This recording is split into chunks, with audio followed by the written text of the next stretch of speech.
अपने ऑफिस के कमरे में बैठा मैं हमेशा की तरह काम में मशगूल था। मुझे खनकती हंसी सुनाई दी।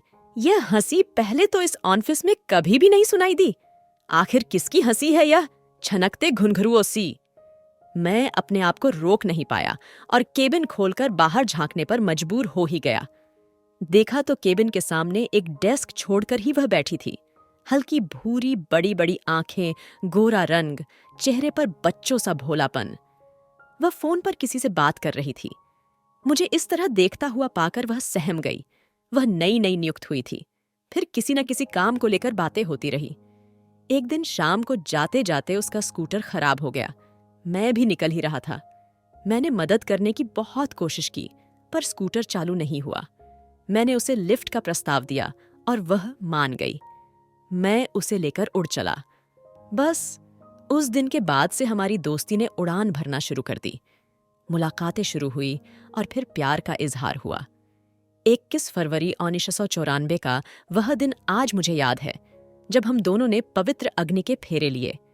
विवाह बंधन ने हमारे प्रेम को मजबूती दी। मैं अपने आप को इस दुनिया का सबसे भाग्यशाली पुरुष मान रहा था और बाद में भी यही हुआ। उसने मुझ पर अपनी सारी खुशियां कुर्बान कर दी और बदले में मैंने उसे कभी दुख न देने का वादा किया। आज इतने वर्ष बीत गए, लेकिन हमारा प्यार आज भी वही है, वैसा ही जैसा सालों पहले था। कुछ समय से मैं काम में बहुत व्यस्त हो गया और समय नहीं निकाल पाया। उसने मुझसे कुछ भी नहीं कहा, कभी कोई शिकायत नहीं की। फिर भी मैं उसके मन के भावों को जान गया। वह कुछ उदास सी रहने लगी थी। मैंने ऑफिस से 8 दिन की छुट्टी के लिए आवेदन दिया और केरल का टूर बुक कराया।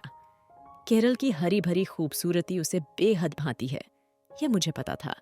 2 दिन पहले जब मैंने उसे यह बात बताई तो वह खुशी से उछल पड़ी। हम यात्रा पर चल पड़े।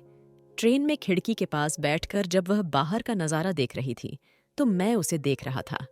मैंने देखा उसकी बड़ी बड़ी भूरी आंखों में बच्चों जैसी चमक फिर से जिंदा हो उठी है।